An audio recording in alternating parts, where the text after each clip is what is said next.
All right, well, welcome. We are starting our VIP group call. What's the date? What's April what? Jack? Eighth. 8th. Okay, cool. So welcome, welcome, welcome. There are some new faces on here. Miguel is brand new. He just joined and he just got a brand new bike. I was hoping to see it this morning. How was your bike ride? It was great. I went faster because I got the carbon wheel, so I went like, yeah. Right. So yeah, so good. Yeah, so that's why I was kind of giving you a hard time. I'm happy you had a good date last night. No issues there. But I just wanted to see your new bike and stuff. So Cool. because also you definitely need to get a bike fit with Dennis, and you've already paid for that. So that's just something to do when you have the new bike, and everybody here can attest to the importance of a bike fit. But I want to get to the content first, and then I'll go around to whoever's here.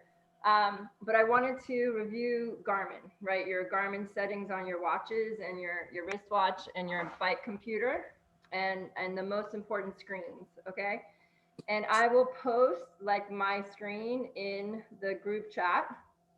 But you know, having the Garmin is one thing, but then using it correctly is completely different. So most people really don't use the Garmin in the way it was designed to help you stay accountable to your goals, right?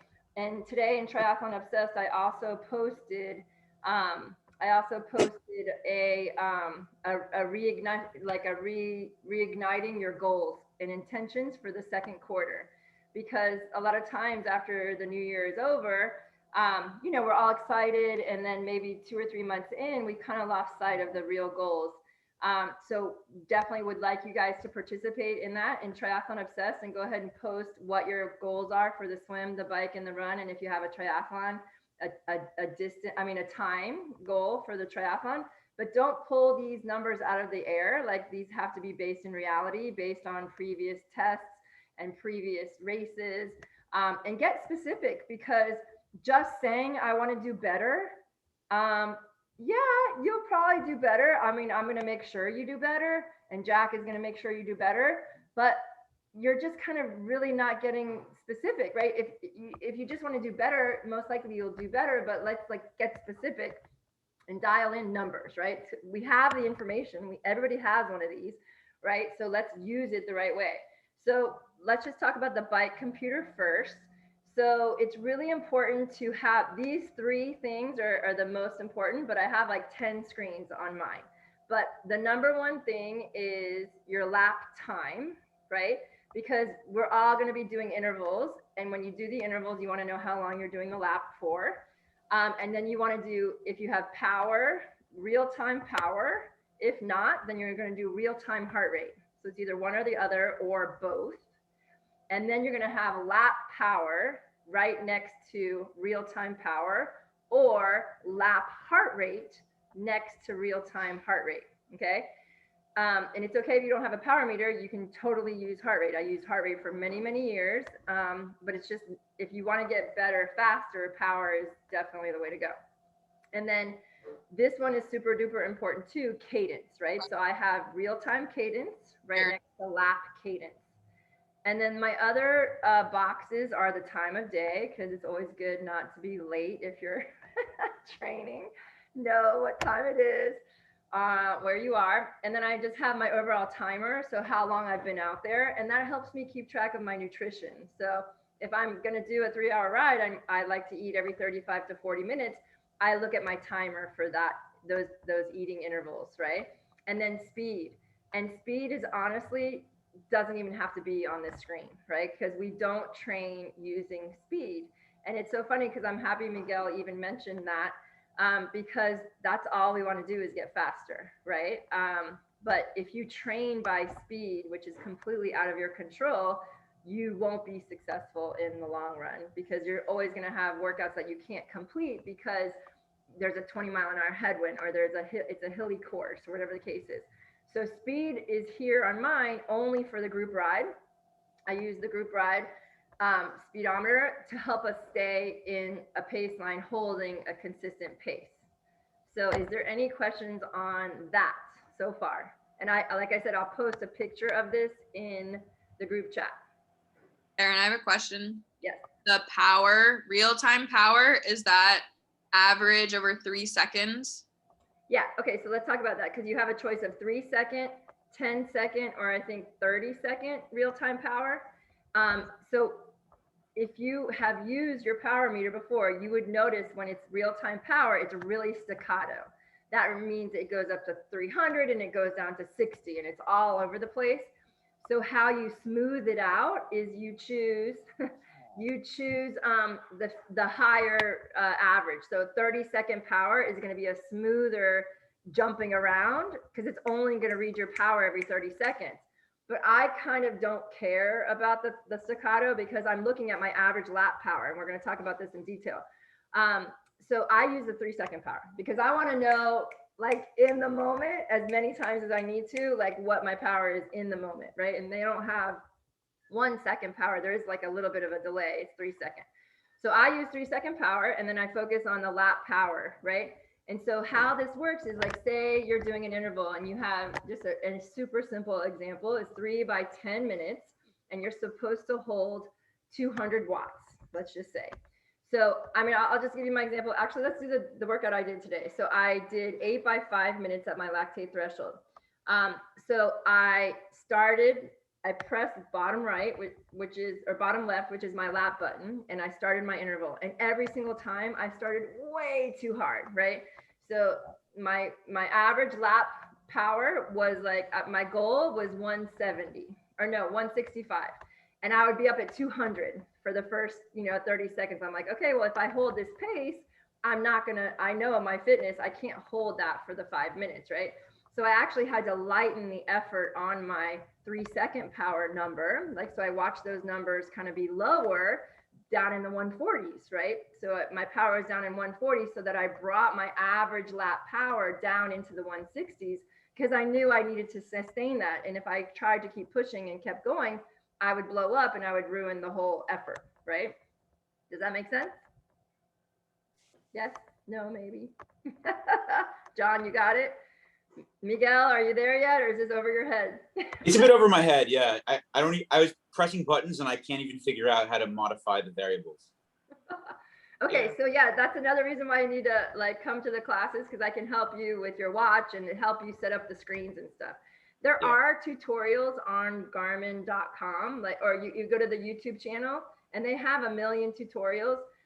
So if you're proactive, you can do that, and if not, then you can just give it to me and I can set it up. So Thank you. Yeah. So yeah, and so I do the same thing, and I'm also paying attention to my average lap cadence, right? So my cadence, because these are race efforts. I'm racing in a couple weeks. I want to do a good job. I want to be able to hold my RPMs between 85 and 95. So I was looking at my real-time cadence, which is either lower or higher, but I looked at my average lap cadence to make sure it was in that 90 sweet spot and not below, because I have a tendency to push a harder gear because it feels a little bit like I'm doing more. But I know that I won't be able to run off the bike if I have too low of an RPM. So I try to stay away from the 70s RPMs, unless my workout specifically says hold 40 to 60 RPMs or 50 to 70 RPMs. When you're doing race pace efforts and you're trying to simulate races, your sweet spot RPMs are between 85 and 95. And if you go above 95, you want to grab a harder gear. If you go below 85, you need to lighten up your gear so you stay in that sweet spot range. But having the average cadence, box just helps you be accountable to that. So you're being accountable to your heart rate as well. But honestly, I don't pay attention to heart rate on the bike as much when I'm doing intervals. I do pay attention to heart rate on the bike when I'm racing, because I know if I go over 172 for too long, it doesn't matter, I won't I won't have a good run off the bike and I'll blow up, right? So that's just something that I've learned about myself. And that's just above that, 178, I tend to like kind of blow up, right? So I'm using my heart rate as a governor, even I'm using the power as the real-time effort. Okay, I hope that makes sense. Hans, are you there? Yes. Everything, you understand everything? Yes, I have a question. Okay. For example, when you're climbing, there's, you don't have control of your heart. Right. So what to do? Should I slow down? Because even by slowing down, sometimes the heart's still up. Right. So you 100% have control over your heart. So it's a skill to be able to dial back your effort and your pressure on the pedal and maintain a controlled heart rate by breathing deeply and staying within control. And that's where people who ride hilly courses, like hilly Ironmans, like Jane, for you, this is going to be super duper important. You cannot burn a match every time you climb up a hill. You have too many hills, and it's 112 miles, right? Or whatever, so it's not going to be pretty if you blow a match every time you ascend a hill. You have to stay accountable to your power numbers. Now you can go over, but you can't go over too long, too high for too long, right? And same with heart rate. You can go over, but you're still looking at that average heart rate and that average power, and you still need to be in your sweet spot. And your sweet spot is different for every single distance race. So for an Ironman, your sweet spot is zone 2 power or heart rate. And your half Ironman is zone 3, right? And then Olympic distance is zone 4, and then sprint distance is zone 5. But you still have to train those efforts, okay? So you're still looking at the average numbers, Hans, to stay within your range. You can still go higher as you ascend. You just don't want to go to the point where you're like blowing up, okay? That's what I mean by burning a match. Does that make sense? Yeah, but what happens if, for example, you slow down and your heart's coming down, but your cadence also drops? Yeah. And because it drops, then your muscles from your legs and your knees, you're gonna feel it a lot more. So I prefer like climbing with a bit of a high cadence and not hurting my legs. Exactly right. So you need to lower the resistance, use easier gears, and be accountable to your cadence. If your cadence is down in the 40s, for every single climb, you're right. Your legs will burn out. Your cardiovascular system might not burn out, but your legs will definitely burn out. So you want to be accountable to having a higher RPM as you climb and still aim for that 85 to 95. But that makes your heart rate go up. So it's okay to go down into the 70s for the ascending, but try not to be down in the 60s for the RPMs when you're ascending, if you can help it. Now, honestly, some of the climbs are going to be so steep that you have to. You don't have a choice except for being that super low RPM. But you do have power over how hard you're pushing down on that pedal and how heavy you're breathing. So, it's worth it to stay within your control the longer the race you have. Okay? Does that make sense? Yeah. Okay. So, and you got to train it too, right? So that's why doing bridge repeats, you can kind of find where your sweet spot is, and also looking at the race site for your upcoming race and see what the grade is. So like Jack is a great example because she's doing a hilly course for a half Ironman in Haines City. And they changed the course, which is awesome because it's actually a little bit better. But she knows the how many miles of ascending there's going to be. So she's been training that, right? So Jack, why don't you explain that a little bit? How you applied?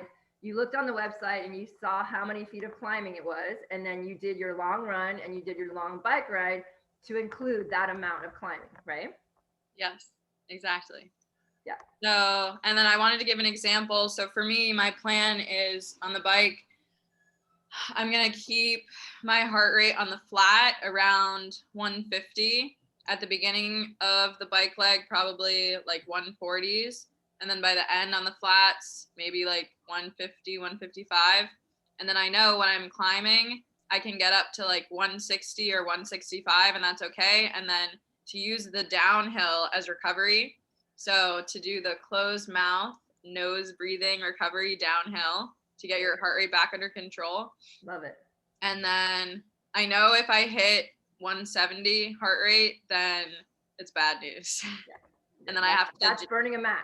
Right. Right. I have to pull back and just go slower up the hill just to control my heart rate for later success for the rest of the race. Right. And then she took that information. Now, she normally has a power meter, but she just got a brand new bike. So she doesn't have a power meter on her new bike, but who cares? She knows her heart rate in the power zone. She's been training on her road bike. So the data is still applicable, right? She still has a way to keep herself accountable to the efforts of what she's potentially capable of. Okay. And then she just did a super day, and she applied all the pacing and the power, the effort, the heart rate. And did you look at speed at all while you were on the bike? I did not like to know if I had to push harder or go easier. I just looked at it because I do have a time goal. And Right. so, Yeah. and I'm thinking that I may have it on my computer, but I'm not going to have it on my race screen, like my average miles per hour, because I think that I'm going to be too obsessed with the number Right. and worry the whole 3 hours that I'm on the bike about my average pace, Right. miles per hour. And I think that that's not going to go well. Right. And So so I may check in with it like every once in a while, like once an hour, and see where I'm at. Right. But I'm not going to look at miles per hour to dictate how hard I'm going to push. Okay, good.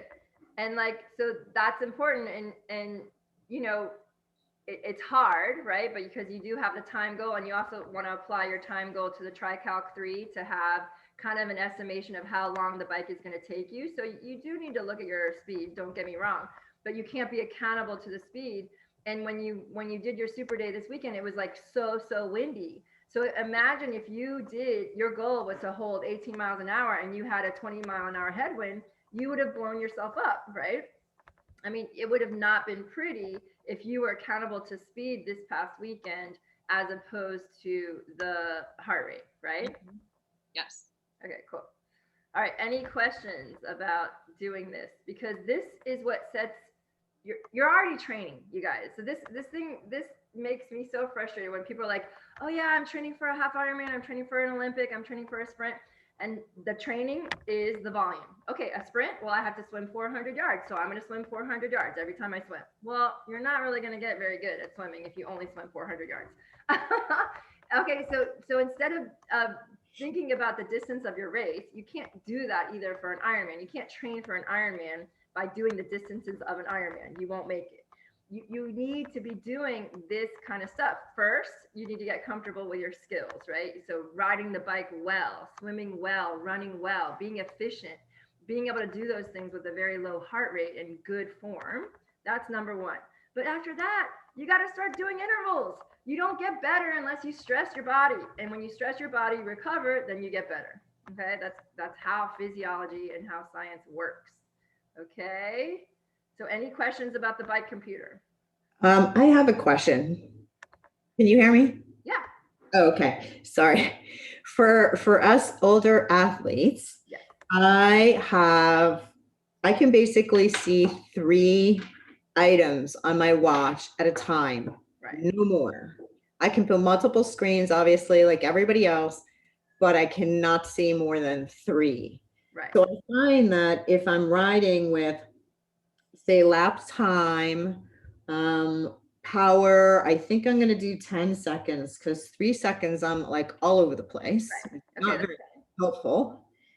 And then cadence. Yes. Otherwise, I'm trying to switch back and forth instead of really paying attention to what I'm supposed to be doing. Yeah, I would do that. Do that real-time cadence, lap power, and then 10-second power. That's fine. And I know you're not going to like this answer, but that's why I got this one, right? I can't see either. And this one's really big and I love it. Okay. I have 10 boxes and I can read every single thing. Okay. That's kind of why I got this computer, for that exact reason. But what you can do, Jane, is then you can have the next screen over, have the heart rate average and the real-time heart rate. And then you could put speed on that one. So you have 2 screens that you could be scrolling back and forth from, right? Yes, I have a bunch. Set up your watch so that it automatically goes from one to the other, back and forth, back and forth. But so here's my watch, and I finally figured out how to get my workouts sent to my watch, but it doesn't make any difference because I can't read it. Okay, the workout. You know, I try to just kind of memorize the workouts, especially when I'm working out in the morning and it's dark. Yeah. So do you have the setting where the clock stays on? So the light stays on. There's a setting that when it's dark outside, the light stays on. You have to set that setting. Okay. It just You just need to click the one that says stays on. And yeah, I mean, I think you need, isn't your birthday coming up? It already went by.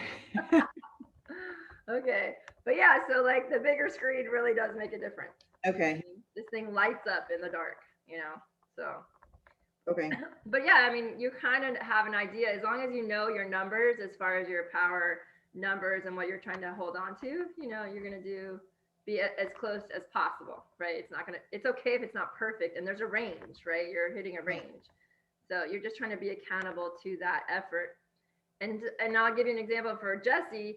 Today, he had a workout. And so Carlos had a workout. And so they took off together, they hit lap together, and Jesse was sitting on Carlos's wheel. I'm like, you're not going to do that in the race. You can't draft behind someone and produce the right amount of power, right? So you can't draft when you're doing your intervals. That's number one. And then you also need to be accountable to how it's going to feel to not draft and still be able to produce that amount of effort, right? So be accountable to the time. And he started out way too fast. So he was doing like 188 and his goal was 160. He's like, but I feel fine. And I'm like, yeah, we just started. You have 5 of these, right? Or however many repeats. The goal is not to go. I know he's capable of pushing a harder power, but the interval is for zone 4. And we're training the zone 4 because he's going to be doing Olympic distance races. So we're training the effort that he's going to be racing. And we also train above it. We do VO2 max, right? We also train below it. But right now we're doing sweet spot, race specific. So he needs to be super duper comfortable. And it's not hard.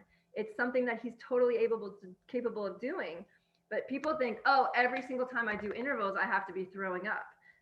That's not true. You want to train the intensity that we're working on based on, you know, I have a system, right? You guys have done low RPM, zone tempo work, zone 3.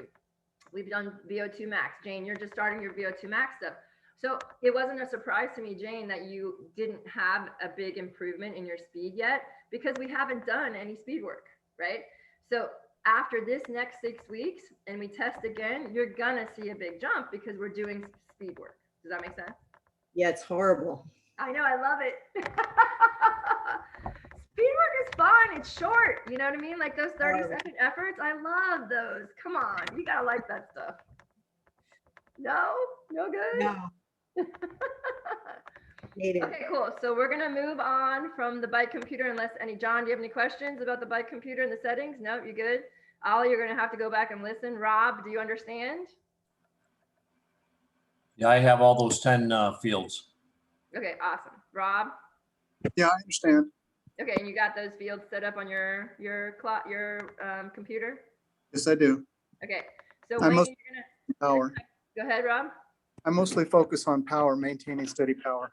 Yeah, and you know, you're a good example of. Remember, we trained for like a whole year without power, and like you were in the A group, you know, this year on camp. Like that would not have happened if you did not have your power meter for the last year, right? Yeah, you finally twisted my arm, forced me to buy the pedals and the power meter. He makes me sound so mean. Using it, you. Okay, good. All right, so Wayne, So, you're gonna hey- have to go back and listen to the screen Yeah. that I recommend. Okay. Right. Where do I find this recording? You're gonna get an email with the recording shortly. Actually, I'll put it in the group chat too, so you'll have it Perfect. both places. And then I'm gonna take a picture of the screen, this one, so you have a copy there too. Okay. Perfect. Thank you. Okay, cool. All right, so now we're gonna look at your swim screen on your Garmin, because a lot of you guys, like, you do the swim workout and it was supposed to be a 2,500 swim and you have like 500 yards. So making sure that you push lap, you know, when you're supposed to push lap, and drill when you're supposed to do drill. Let's just review that real quick because it's just gonna help you. When I look at Training Peaks, I look on the right-hand side and I see your volume of swimming, like how much swim time you had, the yards, the run distance and the time, and then the bike efforts and the time, right? I'm looking at that and your total hours every week. And it has two different numbers. It has what Jack and I prescribe, and then what actually happened. We also have the ability to look at the green, the orange, the yellow, or the red colors of the workouts. And it's okay if your workouts are not always green, but I know if they're yellow or orange that you did something. And I would really, really appreciate it, or we would really appreciate it if it's not green. Like, what happened? Like, oh, I pushed the wrong button on my Garmin, or I only had time to do 30 minutes, just so we're not kind of wondering, well, why didn't the workout get done? Okay. And I will tell you that the athletes that have the green workouts have the better performances, right? So they're accountable to the workouts. They do and it's such a great feeling, right? So Michael was posting in the chat, and like we had the best track workout. Every single person like hit every interval like perfectly, negative split. Like all this work is coming to fruition, and everybody's super dialed in and ready for their race coming up. You know what I mean? Like, and it works, right? This stuff works. It's why we have Training Peaks, why we're using it. Otherwise, we would all just be riding together and going to have a coffee every day, right? So as far as the swim, making sure you push open water for open water and pool for pool, and making sure that the pool is the right distance. And you could actually put custom distances. So if you have like Biltmore is 33 yards, right? So if you swim at the Biltmore, you can actually put that distance in. So when you click the pool swim, it has interval time and interval distance, and you push start, and then you want to push start top right, and then you really don't push stop until you're finished and leaving the pool, right? You only from that point on push bottom right, which is your lap. So the key on the watch for swimming is if the screen is white, like my screen right now is white, I don't know if you can see, that means you're moving. It's calculating your movement. And if you push lap and the screen is black, it means it knows you're resting. And guess what? It doesn't account for resting time. So like I don't know if it doesn't count for resting time, but like you'll say, well, that workout took me an hour, but it says I only swam 40 minutes, because all the time that you're resting, it doesn't count as swim time. Okay, does that make sense?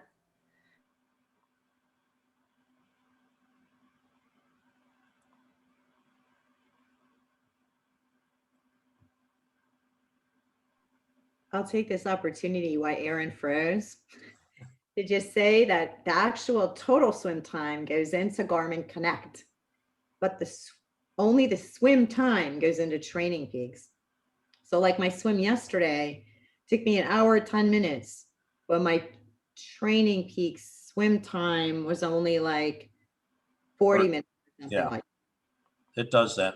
Right. So I try to fix that. I try to go back into the Training Peaks and actually enter the amount of time I was in the pool. Right. But I don't know if you want us to do that or not. We haven't, I have never talked to her about swim time on any of those. It was always, what did you do and how fast did you do it in? So it's not about the amount of time that you were in the water or the amount of time you were moving. That's just Training Peaks and connecting. I've always found in conversations with Erinne was, what did you do? How fast did you do it? And what was your pacing? How did that structure go? And what was the overall yard or meters that you did in completion? But I feel like that's why my oranges and yellows come in, because it said I was supposed to swim for an hour, and my swim time was like 43 minutes. It's going to happen all the time. Yeah, yellow or an orange, but in reality, I was like in the pool for an hour. It's going to happen to you all the time, even when you're doing open water. I think what's important is that you do the distance. So if it says it's going to take an hour and you do all the rest times that's in the workout and it takes you an hour, and then it uploads to Training Peaks and it says 45 minutes because 15 minutes of that you were on the wall, then I think that's okay. Because I think what Erinne is going to show next, if she gets back in the call, is putting the drills so that your watch can count the drills as distance, and so you have the total distance by the end. Yeah, sorry about that. The plug came apart. Okay, so yeah, so making sure you hit lap and the screen is black, but yes, be accountable to the distance, not the how long it takes you, because I can't know exactly how fast everybody's gonna go. So but let me know. Like, so if I give a workout and it takes you 2 hours, obviously that's not an effective use of your time, and you're not ready for that distance of a workout. You know what I mean? But if it says it's supposed to take an hour 15 and you do it in 50 minutes, awesome. That's a good thing, right? So If Aaron, you did the distance. What? Jane was asking about if the workout says 1 hour total and then your moving time is only 45 minutes, Right. then that 45 minutes uploads to Training Peaks. And is that okay? Because she said she's been going into Training Peaks to try to re-edit to say, oh, I was in the pool for an hour, and that's what the workout asked for. Yeah, you don't have to go in and edit. Like, that makes sense. Because if I see that the distance was the right distance or very close to it, then I know that you did the workout, right? But if it took you less time, that's totally fine. And she just explained about the rest. But also, you got to learn how to do the drill. So you have to count your laps when you do drill and add it in, okay? So how do you go to drill? When the screen is black, okay, it has to be on the black screen. That means you're resting. You're going to use your left and right scroll buttons. So you're going to scroll up 1, and mine says drill log, okay? And then you're going to hit bottom right lap when you leave the wall. And I do drill log for every drill, because if I'm doing a 1-arm drill, even though I'm moving my arms, I'm not going to be using my stroking arm, my left arm, at least 1 lap. So it's not going to count that, right? So all drills, any drill that I'm doing, I just do drill log. And any kick effort, I'm going to do drill log because my arms are not moving. Okay. And yes, I forget sometimes. Well, did I kick 300 or did I kick 350? It's okay. Average it, right? Or be close to, don't shortchange yourself and do 100 kick when it says 300 kick though. Okay. So when you're done with the drills, then you hit bottom right lap again, and it asks you, well, so I never did it. So I hit bottom right. And so now that means I'm moving. I do my drills, and then I push lap again, and it asks me, how long did I do my drills for? And you can scroll up to 1,000 yards, right? Scroll up to however many drills you did, however many yards of drills you did, and then you push enter, not lap, but enter, top right. Okay. Aaron, there's no constructed workouts for swimming. No, not yet. They don't have the technology yet. It's coming. I was with the developer of Training Peaks last, I don't know, I guess it's been a year. And they said the technology is almost there and that Training Peaks will have it in their system as soon as it becomes available. Okay. So I pushed enter. So it added in the 200 yards of drills I did, but now I don't have drills anymore. So I need to make sure I scroll down to get to the screen that has 4 different things. Okay. Now this one's important. Okay. So a lot of people ask me, what does it mean when I say 5 by 100 on 2 minutes? Okay. So there is a thing that says repeat on. That's what you're going to be looking at, because when you hit lap to leave, let's say I'm going to do 100 yards right now and I have 500s to do, and I'm supposed to leave every 2 minutes. Okay. So I hit bottom right and it's going to track me, blah, blah, blah, blah, blah. I swim, I come in at 1:45. I hit lap and it tells me my time, 1:45. But then the timer keeps going. And I know I need to leave again when it says repeat on. When that says 2, I leave again. Okay. And why is that a cool way to do a repeat? Because it kind of helps you learn to pace yourself, right? So when you are going faster, like say I know I want a negative split. So I know the first one, I'm going to go a little conservative and I'll only get 15 seconds of rest. But the second one, I'm going to push a little harder and go to 140. Then I get 20 seconds of rest. And then I can do, 135 and get 25 seconds of rest. And then I can go to 130 and I can get 30 seconds of rest. And it kind of helps you just be accountable to how it feels to go harder and then get more rest versus how to stay more aerobic, get less rest, but be more and have more endurance. Okay. So it's super duper important when the workout says repeat on to do that.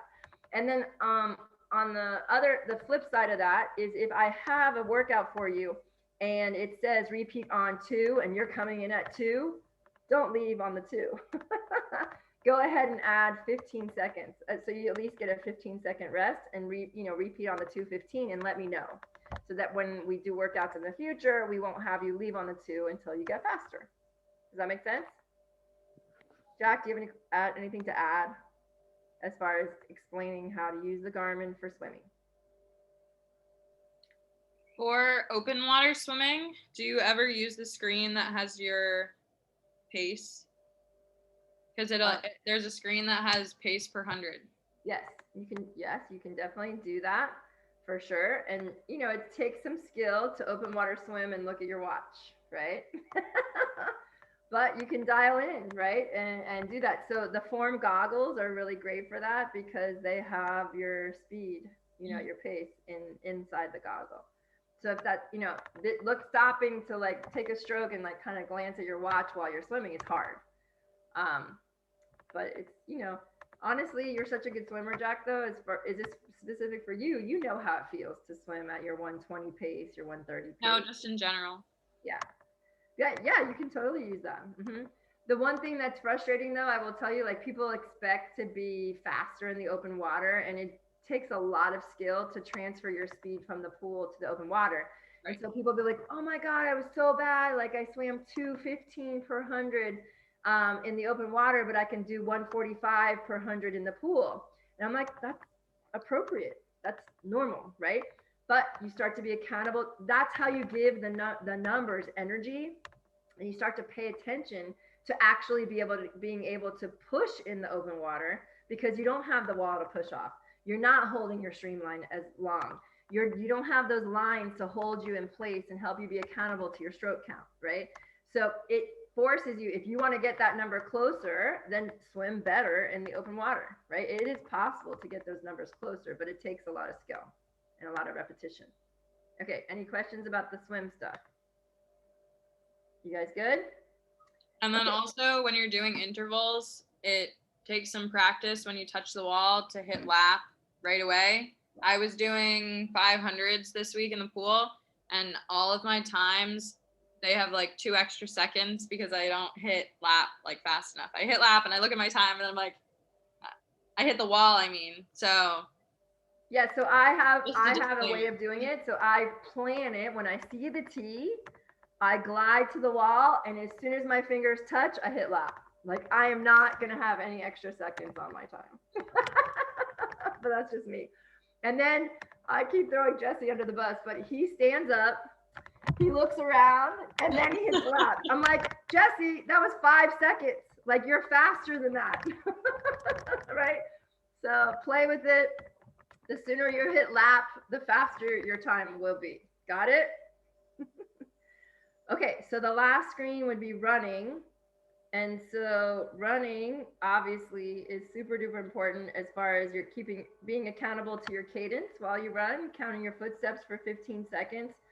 By using the watch will help you with your RPMs. The watch can actually has a beeper too, that you can set it for 180 and it beeps every right foot or every left foot.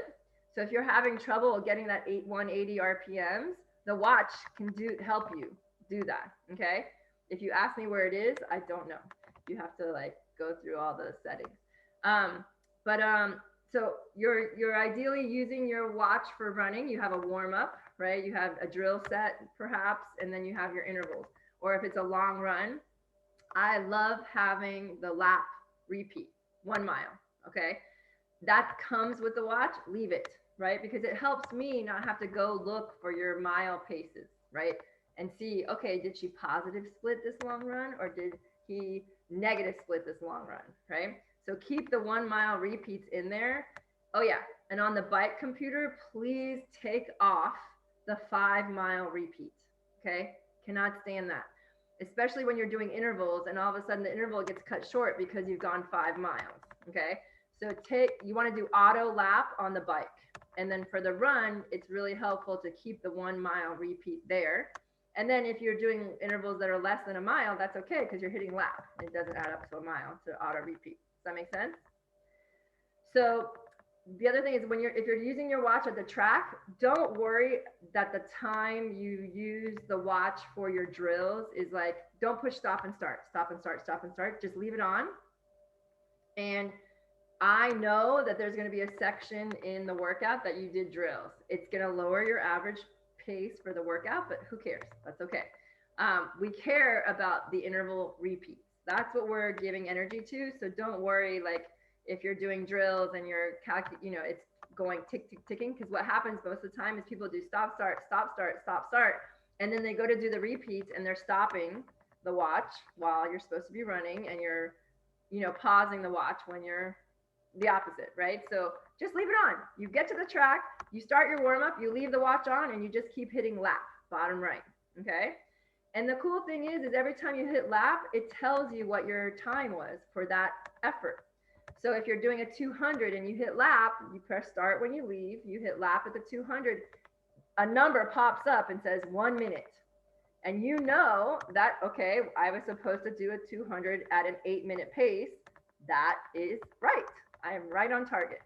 Or if you know you have 10 200s to do, you might start at a 102 or a 103, right? And start a little bit slower, right? So that you can get negative as you go, and maybe even go 59, 55, 50 seconds the last one. It's only a 200, right? Half a lap. So let's just review the track stuff. If you don't have a track, it's okay. You can still measure the distance on your street at home, right? And mark out a mile, mark out a 200, a 400, an 800, and then the mile. And then you can just do your repeats that way by doing, going back and forth, right? I have a lot of athletes that do that, no problem.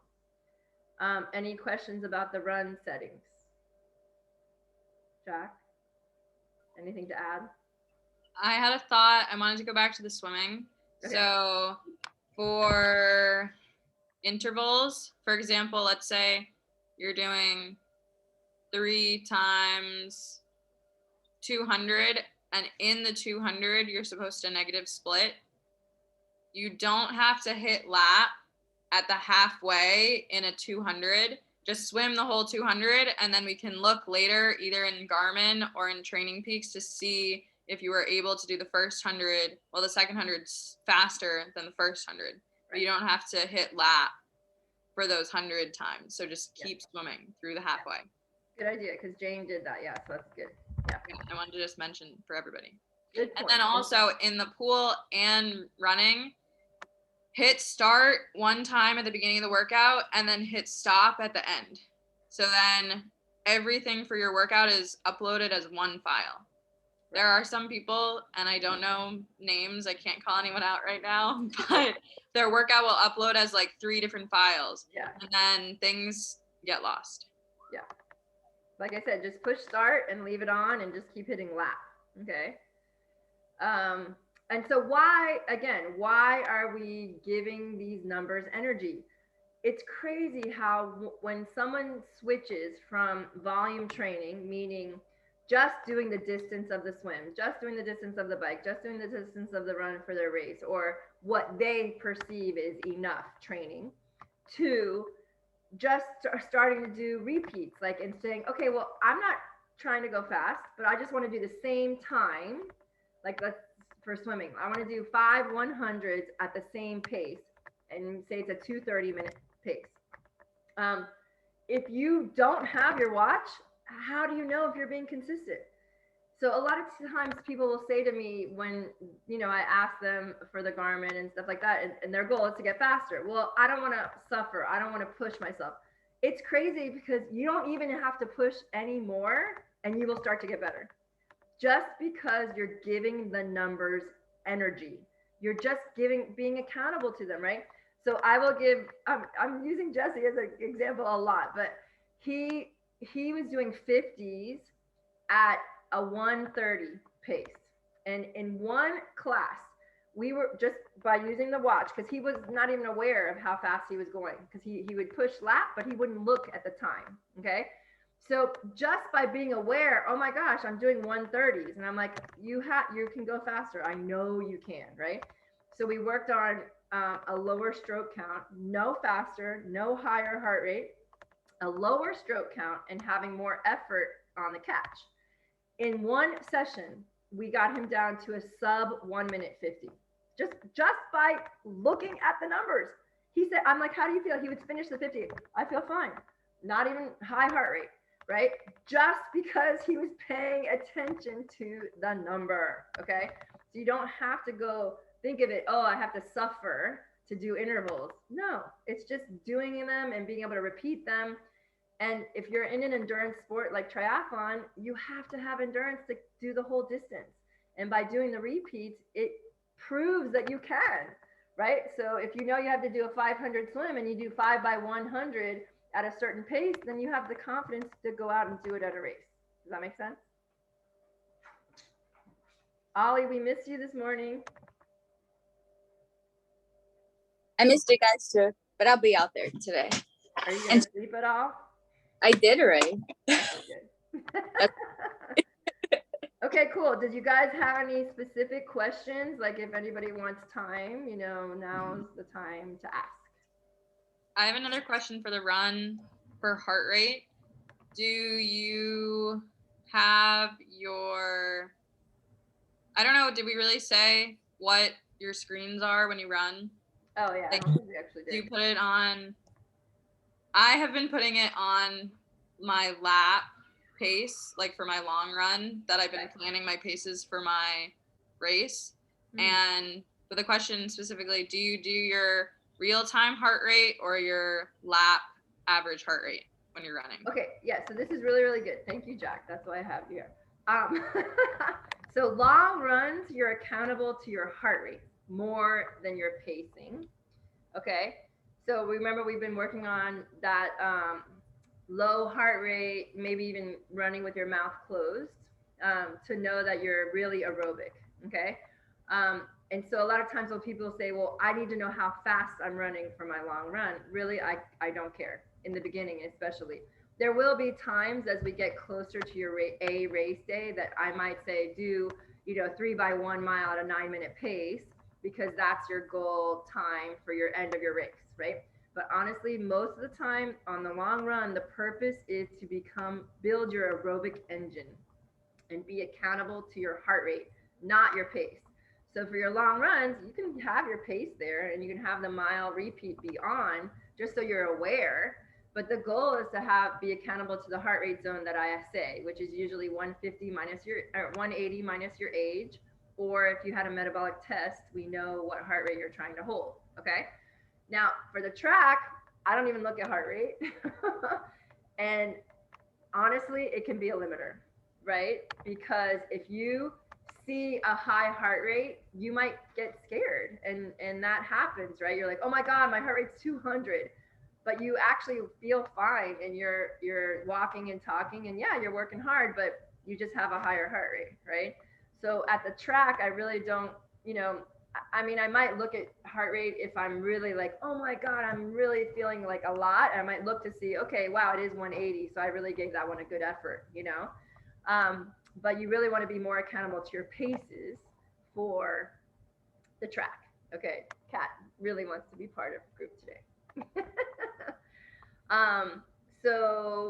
So when you hit start and you're doing your lap, I like to look, like say I have to do a 400, that 200, I am looking at my time, right? To make sure I'm accountable to my pace for the whole lap. And that can be hard to do. And these are skills, right? The more you do the repeats, the more you play, you do the consistency of the training, the easier it becomes. It's not like you're gonna, Miguel, none of this stuff really you're ready for. You're just in the skills building stage right now, right? But this is just good information for what's to come, right? For how to get faster, which I know that is your goal eventually, right?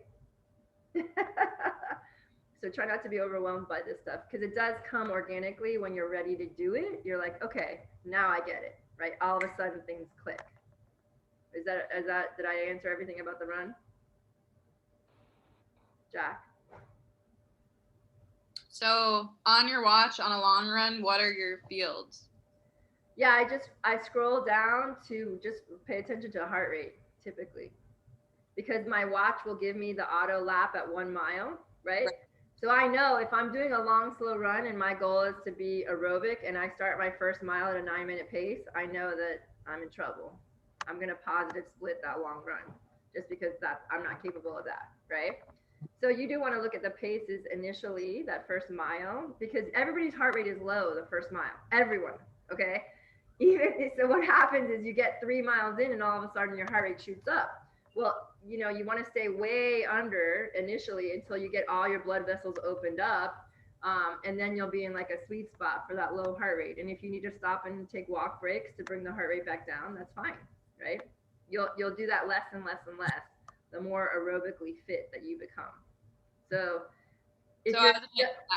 as an example, my watch field, I know it's a lot because the watch is tiny, but the one that I'm going to use for the race is to have it on the lap page, and I have the lap distance, my lap pace, because I'm obsessed with my pacing and negative splitting, and sticking to my plan. So each mile I have a time that I need to hit, and then I have my real-time heart rate to make sure that I'm not pushing too much, especially when I'm going uphill. And then I think I also have the lap time, which I don't necessarily need. But sometimes I look at it and I compare my lap time.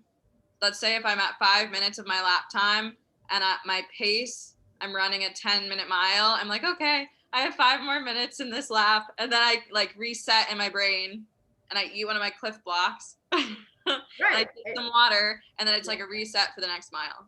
Exactly. And it helps you stay on track with your nutrition and all that kind of stuff. So that's good. That's great.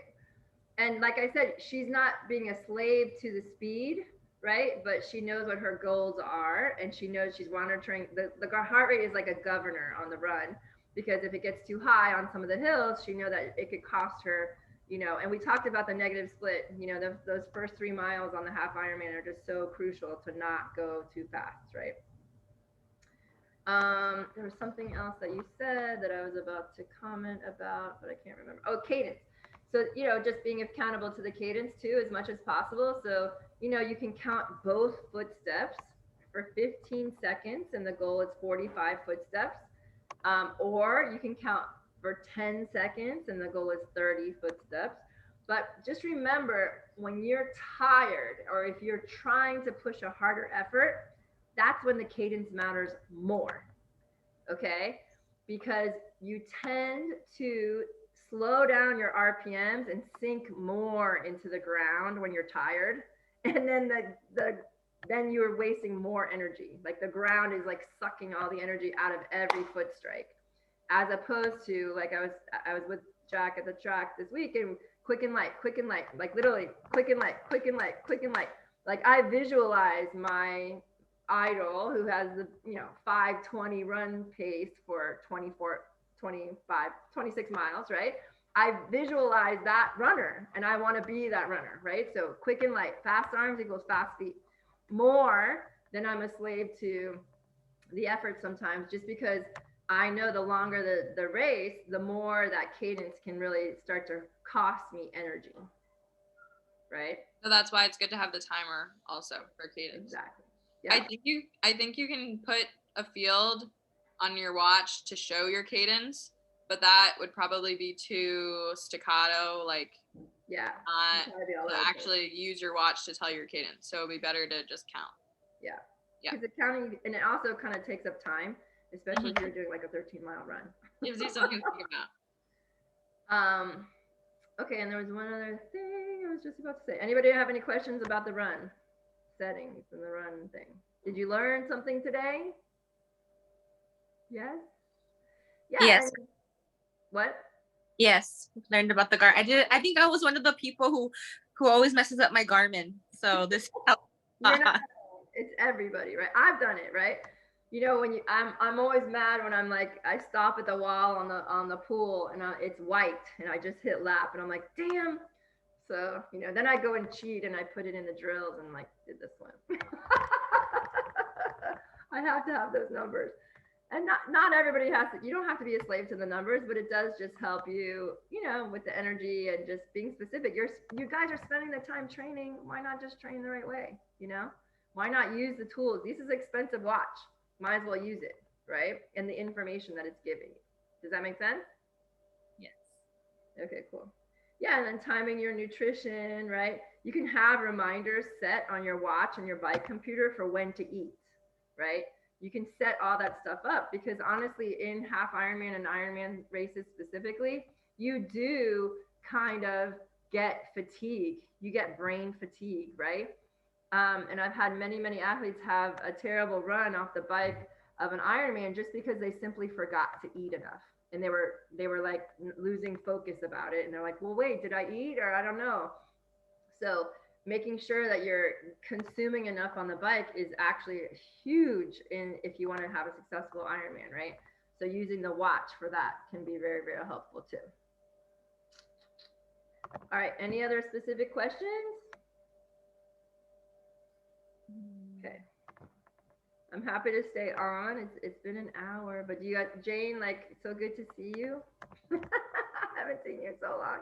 But do you have any other questions about training or anything? I think this is unrelated. I want it's unrelated to these topics, but That's about okay. the new kit.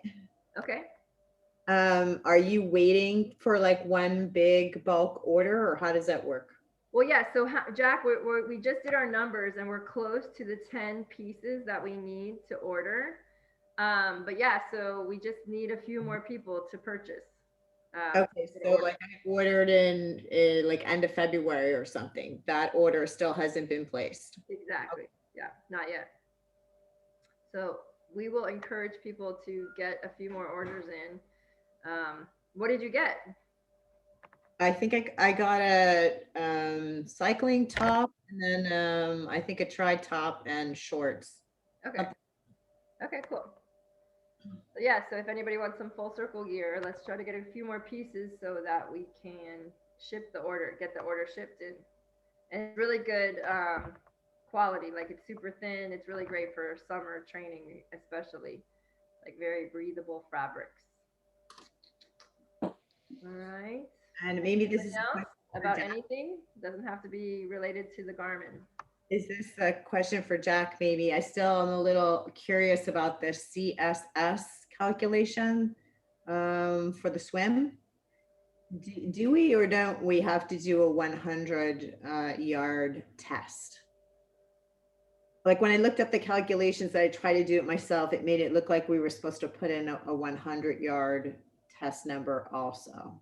No, I'll answer that. So if you look, there's actually a whole like article on the CSS. So that's a great book if you want to learn how to swim better, swim smooth. But it's based on the CSS that you're putting in is based on the 400 and the 200 test. So you put in those numbers to get that 100 pace, and that equates to your 1 mile pace for swimming. So it accounts for the 200 is your VO2 max, and then the 400 is like more your aerobic system. And the reason why it's asking per 100 meters or 100 yards is because it's calculating those two tests and spitting out the CSS, which is typically the same thing as your lactate threshold or your 1 mile pace. Does that make sense? Yeah. So because of 100, you would go way faster. You could probably do a 100 and like a 150 if you push all out, right? And that would be inaccurate for a 1 mile distance. Like that wouldn't be accurate, right? All right. Miguel's eyes are glazing over. He just started. He's like, oh my God. How you doing, Miguel? You hanging in there? Yeah, it's pretty good. Honestly, I'm getting work done well during the call. So okay, it's good. Yeah. So okay, yeah. So don't worry that a lot of this stuff, like I said, is a little bit too much, but it's gonna filter into place when you want it to. Okay. Wonderful. Thank you. Okay. Awesome. All right, Hans, Wayne, everybody good? Ryan, anything else you want to talk about? Ollie? No, just the same thing. Like I feel like I want to work out more, like I could do more, but like my legs are so sore. And I know you talked about it on Tuesday with me, and it's because my cardiovascular is more than my muscular. Right. So yeah, so that's where you can do it. You need to stretch, right? Your quads are so tight. So your homework is to get your heel to touch your butt in that prone position. That's when you can do extra stretching. Yeah. Like I feel like I could do another workout right now, but now I'm so sore. I'm like, no, I'd rather just nap. Yeah, Lily knows how you're feeling. She's been really, really sore lately too. So she's been doing the compression boots and stretching more, and even an ice bath. Okay. If you're willing to. Okay. I'm willing So to. if you do have time to do another workout, go Mhm. on the Full Circle YouTube and look up all the Mindful Monday recordings. Yes. They're like 30 minutes to an hour stretch with Meredith that we had at camp, like on the Zoom. And those are like a workout, but it will help you stretch and recover your muscles. Yeah. Okay. Yeah, it'll help you work in. So that's great. Good job. Good thinking, Jack. All right. Okay, well, I think that's it, you guys. So great call. And like I said, you'll get the recording and I'll post the picture of my screen for the bike. I don't think I have to do it for the run or the swim. And if you have any other questions, just let me know. And then this weekend, we're doing a long ride south here. And the good news is we're going to have a tailwind on the way home. That never happens. So excited. But a couple of us are going to get like 70 miles, but it's going to be like 50 to 70 miles, depending on how many miles you want to do. But Jane, you're going to come, right? I am going to come, assuming I get no adverse effects from the COVID vaccination. Oh, that's right. Tomorrow. Okay, yeah, so there's this stuff called acylcarcinum. I think I've sent it to you before, like if you ever had a cold. But it can really reduce the side effects, like the feeling of having a flu that sometimes that can give you. So you might just want to get some of that. You can get it at CVS. I'll send you the link for that. Okay. But when I actually had COVID, like it really reduced the symptoms and the severity like a lot. And I've had other people that had the vaccine that took it and they had very mild effects from it. Okay, it's perfect. homeopathic. It's totally natural. It's all energy stuff. So there's no conflict with the vaccine or anything. Yeah, if you could send it to me, my boys are going to get the vaccine too. So. Oh yeah, it's great for them too, because you can use it for 2 years old and up. So I'll send you the link to that on Amazon. But even though I'm sending you the link from Amazon, you can get it at CVS. Okay. Okay. All right, you guys, great to see you and talk to you, and happy training. Oh yeah, so please go post your new goals though. So for the next quarter, like I know Jane, you're going for sprint triathlons and working on your speed, but let's set some goal times for your swim, your bike, and your run paces, your power on the bike, your paces on the run. Ollie, I need to see those goals from you for everything. I know you're going to retest, right, this next couple days. So, let's get specific. And you too, Jack, I know you have your big race, and go ahead and share with the universe what your goal time is, that sub 6 hour half Ironman. Like, let's hear it, right? Let's make it possible. Let's make it happen. Okay. Okay. So I want you guys to at least post, or if not video, what your goals are. Okay. All right. Awesome. You guys have a great day. Have a good one. Bye. Bye. Bye. Thank you.